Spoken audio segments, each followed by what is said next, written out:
याचा फॉलोआउट म्हणून जे काही झालेलं आहे त्याच्यानुसार तुम्हाला असं वाटतं की हे एकत्र निवडणूक लढवतील वगैरे महानगरपालिकेच्या निवडणुका?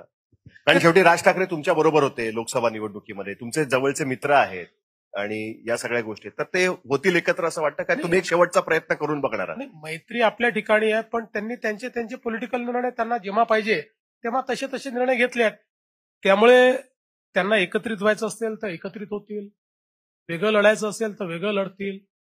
आम्ही मैदानात उतरलो, एकत्रितपणे आम्ही उतरलो. सगळ्या महानगरपालिकांमध्ये शिवसेना भाजप युती दिसत नाही, सगळीकडे होईल असं मी आज दावा करू शकत नाही. मुंबईमध्ये 100% करू. प्रयत्न आहे सगळ्या मोठ्या महानगरपालिकांमध्ये करण्याचा. काही ठिकाणी होईल, काही ठिकाणी होऊ शकणार नाही. काही ठिकाणी आमचं संख्याबळच एकमेकाचं असं आहे की त्या ठिकाणी करणं शक्य नाही आहे. त्याच्यामुळे शक्यतोवर जिथे जिथे शक्य आहे त्या ठिकाणी आम्ही महायुतीने सामोरं जाऊ. आणि मी आज विश्वासाने सांगतो की या निवडणुकांमध्ये महाराष्ट्राची जनता कौल आमच्या बाजूने देईल.